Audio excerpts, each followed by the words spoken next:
go. Is it on? It's, yeah, I think so. Are you sure? Yeah. Okay.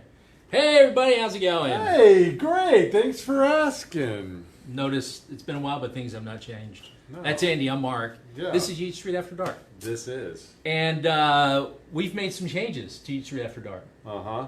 It's going to be a bit longer. Of course, we always said before that it was going to be 10 minutes. Yeah. We never made it 10 really minutes. was, But no. this is going to be a bit longer because this little, I don't want to call it a podcast because it's live. And who knows where we're going to go. We do improv. Yeah. This could go anywhere. It could. So podcast, maybe improv cast. No, don't. Stuck in a box. We're still not. No, we're not going to do that. That's miming. So our improv cast. So what we're going to do is we're going to go over things that are going on in the disc golf world, give our impressions of it, which, by the way, you're not going to get anywhere else. We do give pretty good impressions. You can listen to all the technical stuff in the interviews with Robert Leonard, and I don't know why I gave him quotes. That's his actual name. If it is his real name. That's his real name. But we're going to give our take on it. But we're also going to do what we normally do, and that's going over what's new in the shop, what's coming up, what's coming out, what do we have going on. And so it's probably going to go a little bit longer than 10, hopefully not more than 30-ish, but we'll see. And if you miss it, don't worry, because these are all going to be posted on our YouTube channel too, so you'll be able to go back and see them. So the first thing, I mentioned Robert Leonard because the first thing, the news that everybody is talking about is, I guess, a couple of days ago now, the new PDGA proposed rule changes came out. Yeah. And so we're going to go over some of the big ones. I think there were 42 total suggested changes. We're not doing all 42. Yeah, most of them boring. But boring. Some of them are, they're actually called clerical. We're not going to go over clerical. Yeah. So if you nerds out there with your green shade lamps and are looking for clerical, we are not going to get them here. So, but we're going to go over some of the big stuff.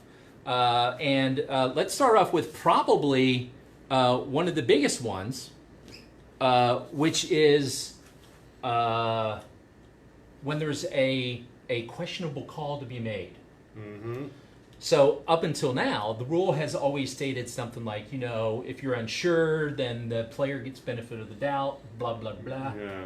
Well, that kind of changed all the wording there. And the big thing about it is there's actually a 2 rounds of vote process.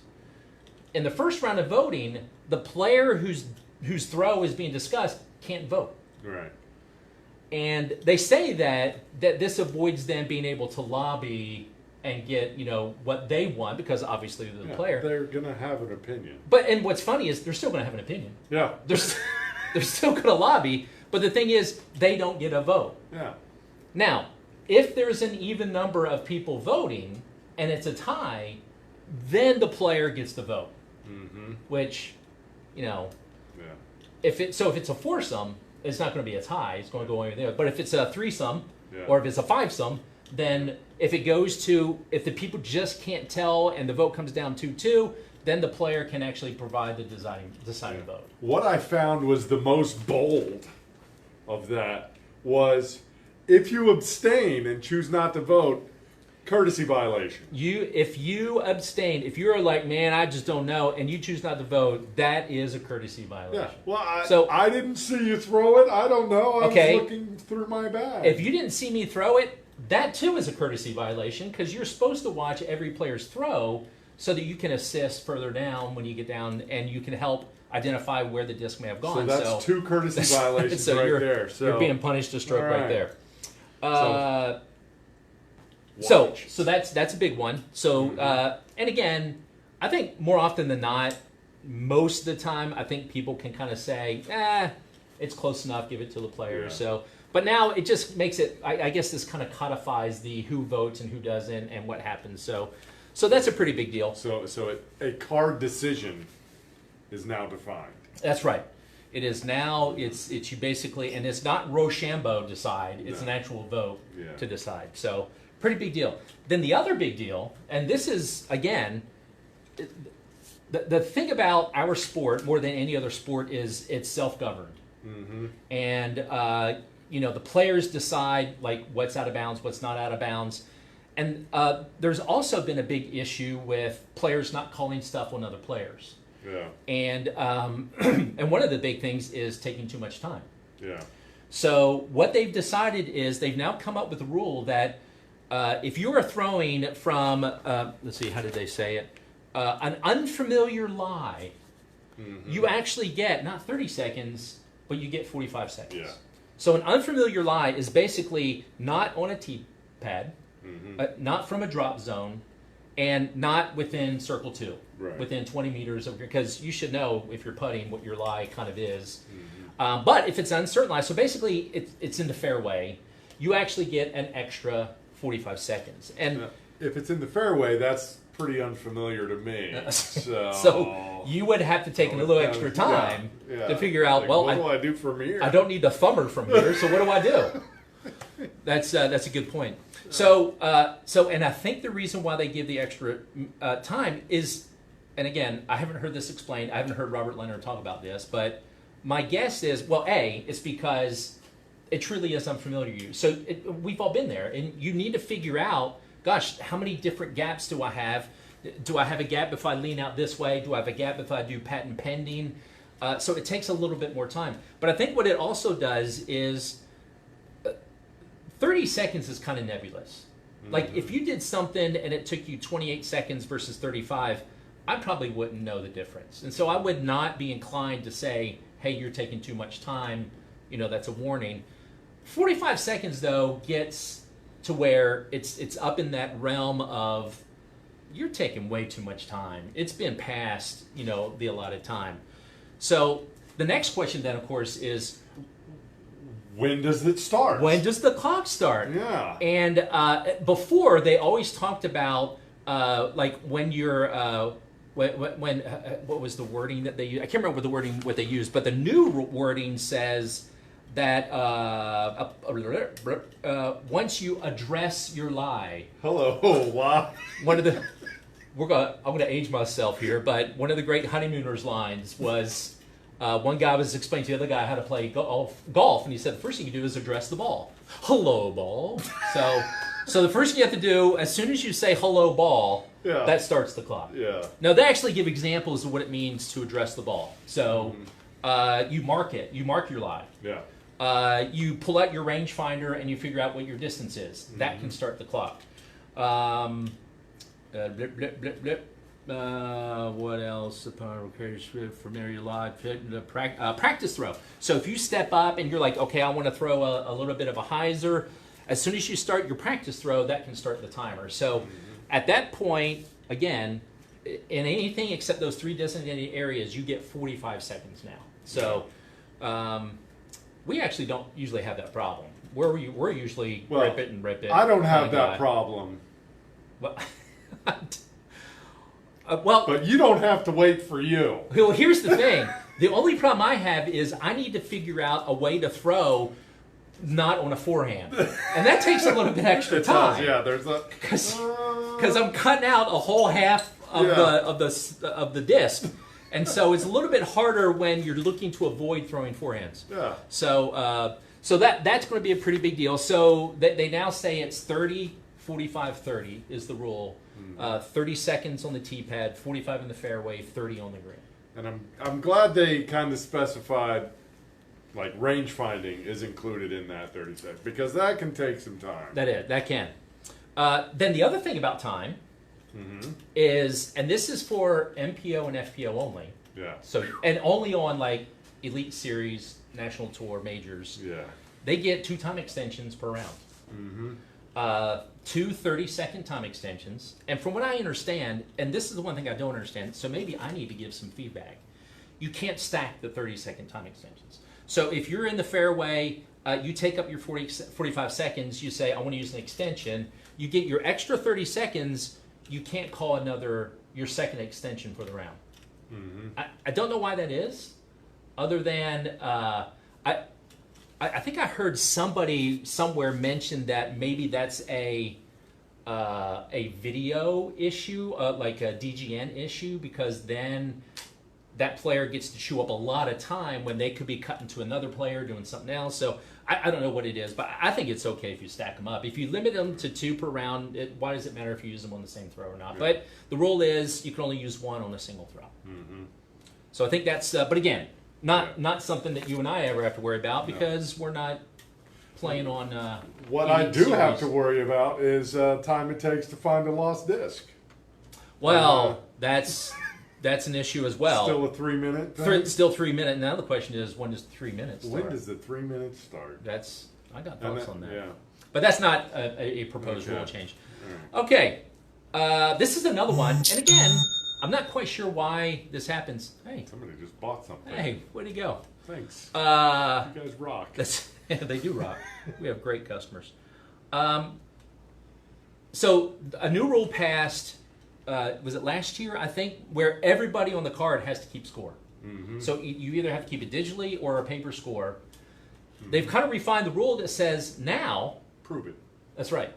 Upon request, you have to show your scorecard to another player on the card or an official. Yeah. And I think that's so that somebody can't be lazy and say, I'll just copy all your scores at the end of the round. Cool? Yeah. Cool. Yeah. So that kind of defeats the purpose of the fact that everybody's keeping score and making sure they got it all down correctly, blah, blah, blah. So For me, it's going to be a little awkward when they see my scorecard and it's like guy with a rat tail, blue shirt, purple hat. See, you got to get out of using paper and pencil for Yeah. you need to go digital. Yeah. Okay. Another one, and again, I think this is more of a codification more than anything. And this is probably, it doesn't happen in the tournaments that we played. I don't think we've ever seen this happen, but it regards provisional throws. Mm-hmm. So obviously a provisional throw, essentially the reason why you have a provisional throw is because you're not quite sure if your disc is,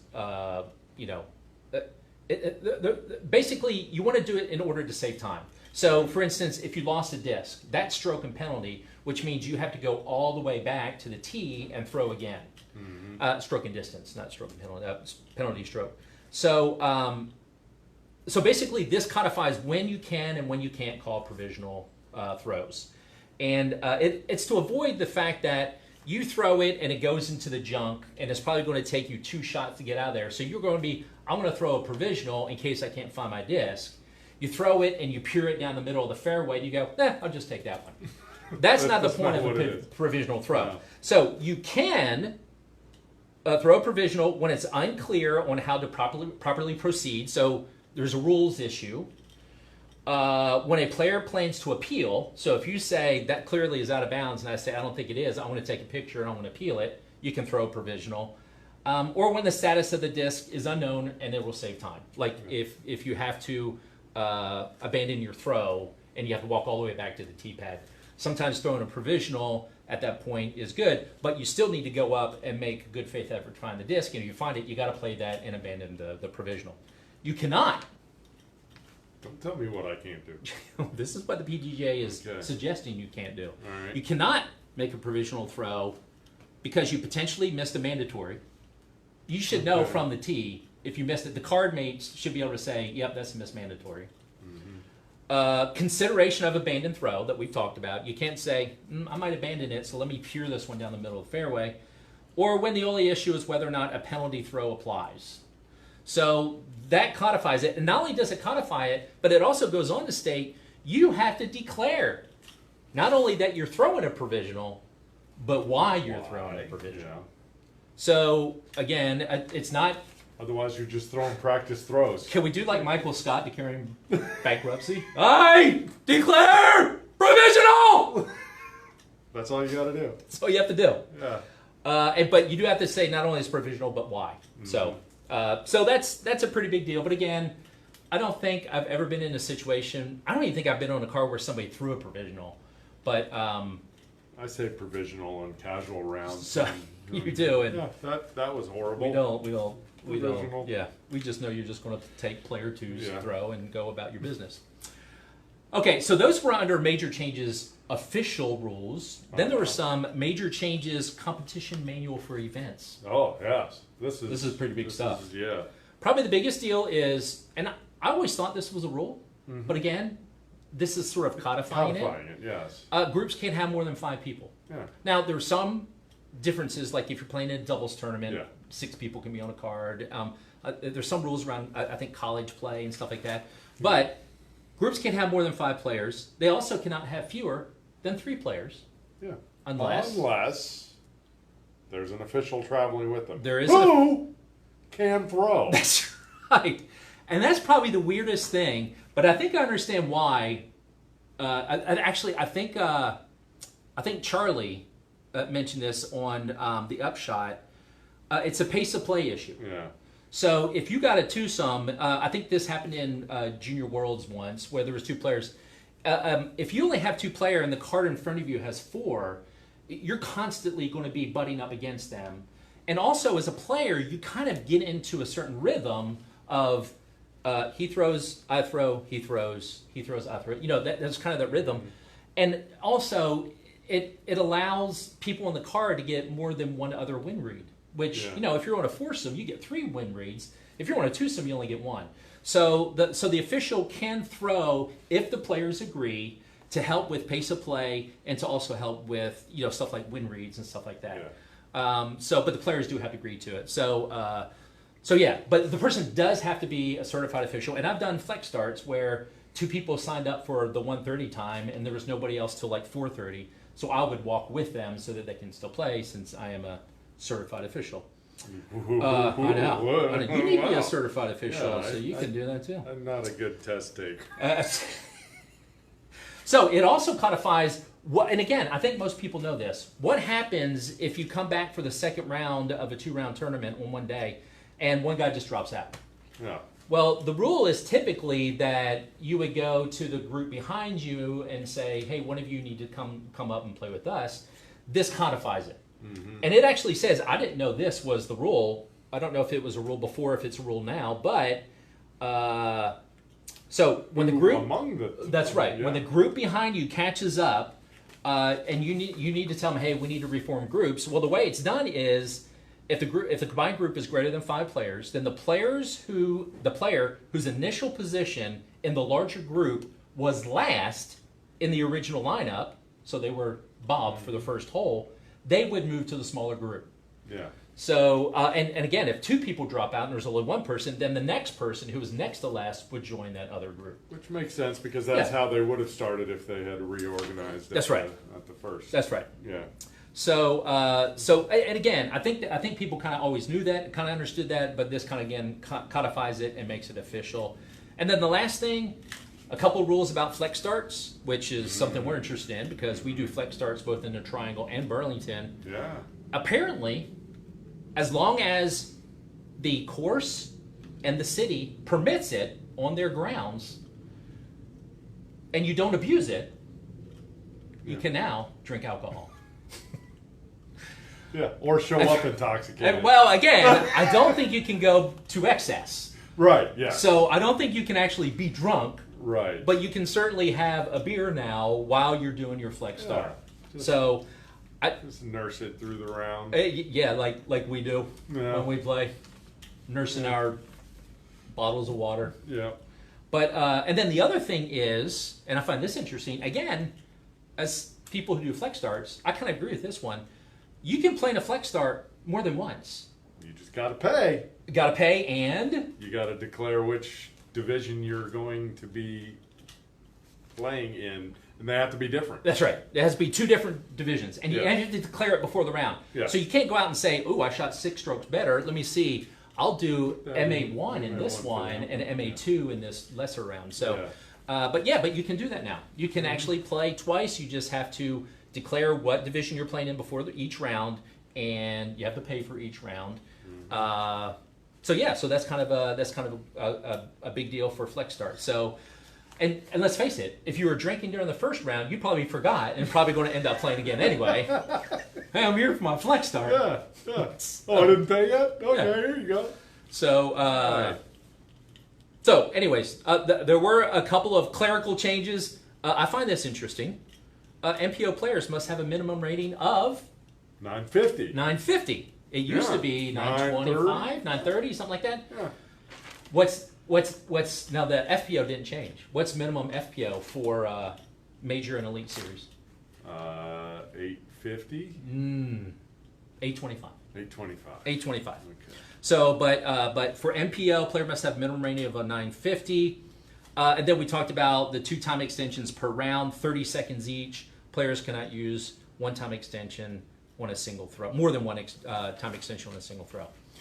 So, how is that going to... And also, I don't know, this one's probably got a lot of momentum behind it, but down at the bottom, where they codified that any ace under 90 feet doesn't count. Oh, so if it's over 90 feet, it does? 90, 95, 100. They're still debating that. So mine's still good. Put in the comments what you think. What is the minimum distance allowed for something to be counted as an ace? We have a little... Again, it's a par 3 course.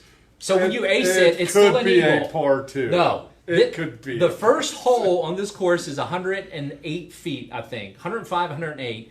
And my first throw with a P3X aced it. He's trying to say it doesn't count. I say it does count. And nowhere in the proposed changes does it say anything about that. You made that up. Put in the comments what you think. Scroll down far enough. I think if it's a par 3, then it should count. 1 foot. It's what? Who wrote that? Now that's just unacceptable. 107. Thank you. Who was that? I don't have my glasses on. Thank you, James. Thank you. I appreciate that. So, but again, I don't think these changes are necessarily going to affect us at all. No. Mainly because we don't play a whole lot of tournaments. Right. Run more. We do run tournaments. Yeah. But so we're going to have to think about stuff like that. But I think for the most part, I don't disagree. The only one I disagree with is why not? You should be allowed to stack your 2 30-second extensions. But again, I'm never going to be in an elite or major tournament, so it's not going to affect me. But that's something that it seems like maybe the players committee should weigh in on and give advice on. So they don't need little on me. By the way, if you want to give advice, that's the great thing about membership. Membership has its privileges. You get to vote. You get to provide feedback. And by the way, not all 42 of these are going to be in effect. And they've talked about, I've heard Doug Bierkus talk about that, they get feedback and people present them with a scenario that they hadn't thought of before. And they're like, gosh, they're right. We can't put this rule into place because of this. So this is not some arbitrary, meaningless process by asking for public opinion. So if you have an opinion on any of this and you think it could be sway the rules committee, Robert Leonard's area, then by all means you should do it. You have until June 20th to do it. We'll provide a link in this video of where you can go to look at all the recommended changes, and there's an email address where you can actually email. Something more eloquent than, well, that's stupid. They probably don't want that feedback. Yeah, that might not be helpful. I'm going to quiz you on, or it's not really a quiz, but ask you this question. I told you I'm not good at tests. As I was going through this, I thought, I know exactly who would be perfect to provide feedback on these rules, and we know this person. Who am I thinking of? James Sloop. No. No. He's more local. Oh.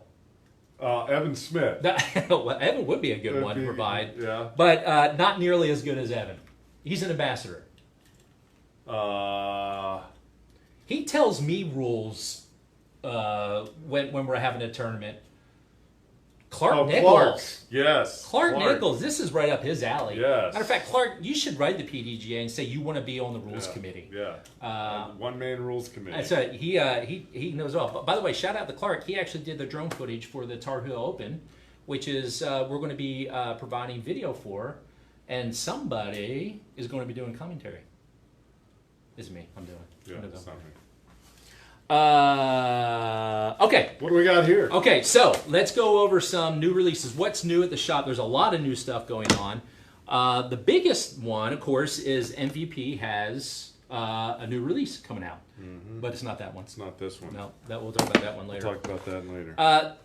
Now, the dates on these are TBD. They have not given us a release date yet. But probably the most popular disc over the last 12 months has been the trail. Well, Yes. we can't keep it in stock. We got It's still popular. Well, they decided to come out with the fishing trail, and there it is. this one is 143 grams. Think you can't flip a trail? 143. I bet you can. Holy smokes! Yeah. And not only that, give them a profile view of that. Look how pop toppy that is. That You know, wide. the time lapse when it came out, it was very domey. I guess Simon likes his drivers domey, but that's the domiest thing I've seen since the time lapse came out. So now we are not doing what's the word I'm looking for? Pre-order? Pre-order. Thank you, because I think we've bought enough to handle demand. But if you want to, give us a call or DM us on our socials and say, hey, I'd like to get on the list for one of them sweet DM trails, preferably in blue. And we'll add you to the list. And so instead of doing a pre-sale, that's what we're doing. So make sure you reach out to us and let us know, and we'll put you on the list. We already have a list for the trail of several names, so you might want to get on that fast. Yeah. Okay, so up next is the next lineup, or the next disc in the Eagle McMahon lineup. Yes. This bad boy. Speaking of not easy to throw, the 14 and a half speed. We are not going to be That's the dimension in plasma plastic. in plasma plastic with his own stamp on it. Give him a close up of that sweet looking stamp. Yeah, that's not something that we're ever going to entertain. Even if that's 143 grams, I don't think we would ever try to throw that. So, but that's going to be coming out again, release date TBD. Yeah. But that's a sweet little stamp on that disc. And again, it's in that plasma plastic. I do love the plasma. I think it's the first time they've ever done dimension. So it probably is. Thanks to Eagle McMahon. And then we have the Trance for the first time ever in Prism plastic. And that's a little that's a slightly understable fairway driver, and that's going to be part of this release as well. And then one more thing is we have in Eclipse plastic the Insanity. That one of us is insane. One of us throws the Insanity. One of us almost got hit with a glove Insanity. Shout out to Don Davis down in Florida. That's why you don't go for scouting on a on a glow round. On a glow round. So those are going to come out as soon as we have word from MVP of when the release date is. Of course, we'll announce it on our socials. But again, any of those, if you want to get on the waiting list for those, call us up, reach out to us in DMs, and we'll get you on the list. Yeah. But those are pretty sweet discs. Okay, as part of the program, since we are a brick and mortar, we are. We even store, have bricks and mortar. We have bricks out front. We have mortar, I guess, in between the bricks. Yeah. We do have this sweet little Neutron Crave dragon fruit stamp. Unfortunately, if you are one of our outside the triangle customers, the airport is right there. We are literally 7 minutes from the airport. Come on in and pick one of these up because we can only sell these inside the store. But we can't hold them. We can't pre-sell them. No, but so these are going to be sold. The date of release, they will be sitting over here on our counter. First ones to come and get one, they're going to get one. So and we only get 5. All brick and mortar stores only get 5 of those. So that's all we're going to get. Okay, next up, we got some events coming up. Saturday, we have an event where this is going to make its premiere. This is the Axiom Discs baseball pitch. Baseball pitch. And you're probably wondering, how can I pick up one of those sweet deals? We have a Glitch World Championship qualifying event this Saturday at Lee Farm, Red Tees. You can buy one of those on Saturday. Plenty of spots available, and here's the cool deal. So everybody who signs up is either put into MPO or FPO. Don't worry about your amateur status. That's just because at the World Championships, that's all they have is MPO and FPO. So whoever wins gets their name turned into MVP, and you won your ticket basically into the World Championships up at the Mecca of disc golf, Kentwood. That's so wrong. No. Maple Hill. Maple Yes. Hill. The mecca of disc golf. So Yes. now, does this pay your way up? No. You'll have to rent. Does it pay for your room and board? No. You'll have to do that. But if it's raining, you can wear it as a very small hat. But that's, again, that doesn't make any And sense. you can eat cereal out of it. You can do Flip that. it over. Or soup. So, but wait, there's more. Oh. Because this is a Marc and Andy Yeet Street Disc tournament. This isn't like your, local yokel tournament. We provide more value probably than any other tournament. Mm-hmm. You get to put your own card together. Get 3 of your best buds, come together, play the round. Who knows? You might win a ticket. By the way, the guy who won the MPO our MPO event last year, Gage Styles, actually went up and competed. And Simon tied with this kid. I can't remember his name. He had a chance to actually do better than Simon. Missed his birdie putt, went down a hill, ended up bogeying, finished off by 1 stroke. So, bummer for Gage. But anyways, not only do you get your ticket into a little championship, but everybody who wins their card gets a $10 Yeet Treat gift card. Yeah. Everybody. So, you want to show your buds that you're better than them, come out. The only thing is you can only use a pitch, a glitch, or a parachute. You don't have to use the ones that are in the players pack. You can. By the way, the players pack is a fishing glitch, first time ever in fishing, and a soft neutron parachute. Mm-hmm. So those are your options for your players pack. Or if you have a glitch that's nice and beat in, and that's the one that you feel most comfortable, you can actually bring that and throw that. If you have a parachute that you love putting with, you can bring that, and that can be your putter. So you can do whatever you want. But everybody who wins their card, $10 gift card right off the top. And you get to buy, you have first dibs at the Axiom pitch, baseball pitch. So that is Saturday. This Saturday, I think we're teeing off, what did I say tee time was? 10 o'clock. I don't want to get up any earlier. So 10 o'clock, and it's just one round. And if you haven't played the Reds at Lee Farm, it's pretty fun. There's a lot of overlap with white tees. But the first half is you go in a path that you normally don't go at Lee Farm. And there are a lot of really good ace runs. We should probably have put an ace punt out there. Maybe that would have got more people interested, but we've got to do that. So that's this Saturday. On the 21st, our next point series event is happening at UNC Disc Golf Course. Mm-hmm. So that's going to be a lot of fun. Now, I know a lot of you are wondering, hey, what happened to Buckhorn? What's going on? What happened? Well, I thought Buckhorn was going to be available. It turns out Buckhorn wasn't available. I'm still hoping to get it later. I'm working with Jay and the people down there, the Parks and Rec department down there. Hopefully we can get it later in the season because I really would like to get Buckhorn back into the rotation for this year. But if not, we already have the other courses locked in. But hopefully that'll happen. And the way this changes it, before it was 7 events, you take your top 5.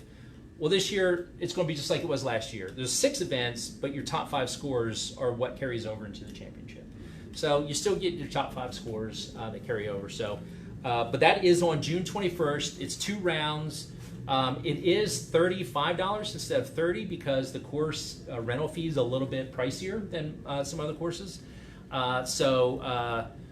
So $5 of everyone's fee is going to go help pay for the course. But same rules apply. There's going to be CTPs out there, 75% payout each division. How do we do it? I don't know how we do it, but it's going to be a lot of fun. So hopefully you can join us on the 21st. I think there are still slots available for that as well. And the other thing that I'm pretty excited about is we're doing a Burlington Crosstown tournament. If you all haven't played out in Burlington, they got some great courses out there. I mean, they're top-notch courses. And so we're going to highlight 3 of them. One of them, so everybody on Saturday is going to play 2 rounds, shotgun start. One of the courses is Chimney Hills, which is, we actually had the first sanctioned tournament at Chimney Hills, not this past January, but January 2024. And we're going back there. So very good, difficult. They're still working on it. They're still refining it. I think it's a championship level course. I don't know if it has the distance for NPO, but if the FPO came and did a regulator for women's USDGC, they can certainly come back and do regulator and Chimney Hills. I think it's a championship level course. And then the other course on Saturday is going to be Springwood. and then Sunday tee times at the Regulator. Come on, what's better than that? This is a B tier. $750 have been added to the MPO cash payouts. I saw Matt Thompson signed up today. Hey, Matt, shout out if you're listening. By the way, one of the nicest guys in disc golf, if you haven't met Matt. It's a true amateur event, so it's going to be players pack and trophies for the amateurs. But what a tournament to play, where you get to play Chimney Hills and the Regulator in the same tournament. And then Springwood is, I think, I don't want to say it's on the easier side, because there certainly are a couple holes there there's one hole that's like a tight tunnel, like maybe 20 feet wide. But since Chimney Hills is probably going to take a little bit longer, I wanted another course that was probably going to be not as long, not as hard to navigate through and get everybody through, so that we're not out there until 8 o'clock at night. So, Springwood and Chimney Hills on Saturday, Regulator on Sunday. It's going to be a lot of fun. That's going to be June 28th and 29th. Registration's open. It's going to be a lot of fun. So we hope to see you out there. Again, if you haven't been out to Burlington to play some of those courses, we suggest that you do that, and this is one way that you can do that. And the Taco Bell in Graham has the chili cheese burrito. Well, according to Sloop Dog, there's a Taco Bell in Burlington that has it too. Oh, but okay. Can verify. I was out there last Friday for the Flex tournament, stopped off at the one in Graham, got me 4 chili cheese burrito, ate 2 of them way home, put 2 of them in the freezer when I got home. So property values in Burlington are going to start going up. Once the word gets out. Yeah. So come for the tournament, not only because it's going to be an exciting tournament, it's going to challenge you as a player, it's going to be a lot of fun, but you also get to visit. By the way, it's exit 147. Yeah. So that's the exit off 40. So get you some chili cheese burritos. Okay. And I think that's it. I think that's all we have for now. I wonder if we have, can you scroll through the comments and see if anybody has any questions or anything that we need to reply? James, it's the Holly Hill Mall Taco Bell. Okay, thank you, James. All right. Good to know. Let's see. By the way, if you guys have not had a chili cheese burrito, it'll seriously, it'll change your life. If you're single, eat a chili cheese burrito, you'll be married within a year. I guarantee it. Yeah. I may have just lied. Yeah, overpromised, but it's still good. They're still great. It's the best thing Taco Bell's ever made. You won't need it. The fact that every Taco Bell doesn't have it is, quite frankly, startling. Right. So, yeah, I can't scroll on this view. Can't scroll. Oh, okay. All right. So. Well, maybe we'll reply to any of the comments that we see here in the comments on when we post on YouTube. So, all right. Anything else we got? You look confused. No. No? We're all good? I think we're good. Okay, so good news for you all. This is going to be a regular Thursday thing. I've committed to it. I don't know how committed Andy is, but I'm going to force him to commit to it. He's the technical guy, so he's the one that has to hit the button and make sure this runs. So if he doesn't come, who knows what you're going to end up with. Yeah. And we'll usually have one of our lovely and talented producers here to help us, because I know probably all the wording is backwards that when you all look at this, because we're doing the rear-facing camera thing. So I know it looks better when it's forward-facing. What's that? Sarah says anniversary. Did we? We forgot our anniversary. anniversary. Oh, we do have the anniversary disc. Thank you. That's one of our lovely and talented producers. So technically, April 12th. So roughly almost 2 months ago. They're out here, Andy. We turned 4 years old. Give us a hand. Yay. 4 years old. We're just now getting around to having our anniversary, and it's going to be June 8th. Sunday, June 8th. Are you looking for the discs? Yeah. They're right here. Oops. No. Oh, there they are. There they Sorry. I left the screen. So it's going to be on a Sunday instead of a Saturday. And are we going to have cake?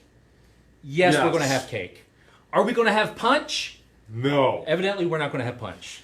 I don't know why Andy vetoed the punch. I wanted the punch, but that's okay, because we're going to have cake and we're going to have little bottles of water. So you're going to be okay. What else are we going to have?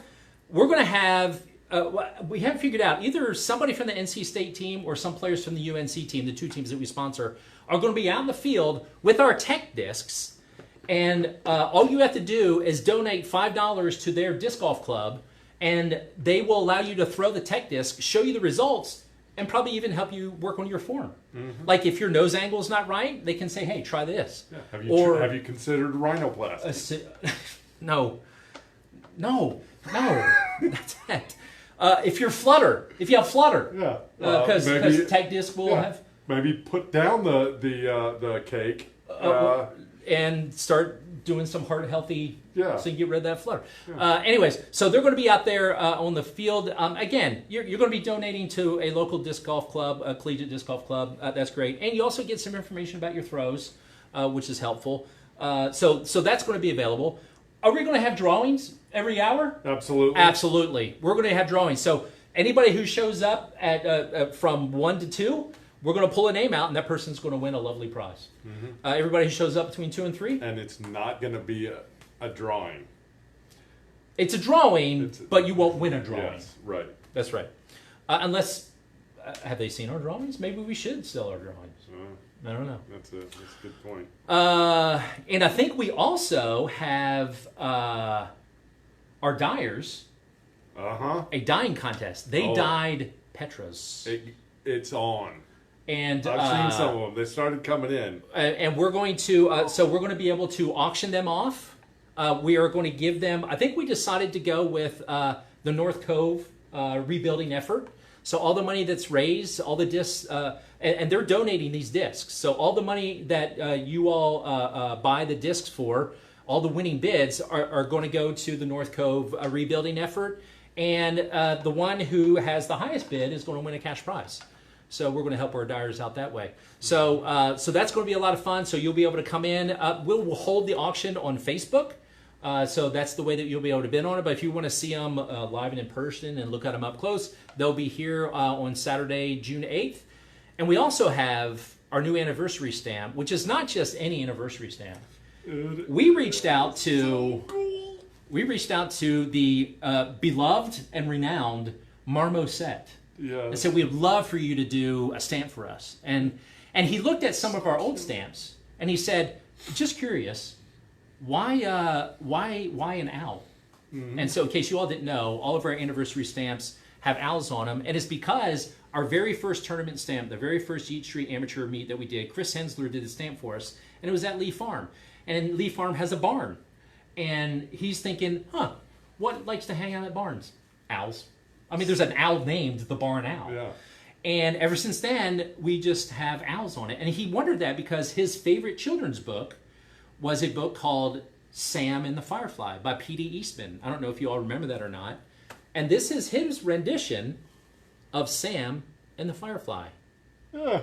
Look how cool that is. It's Isn't that so cute? triple foil stamp with an owl and a firefly, a Marmoset original. We have... This, by the way, is the trail.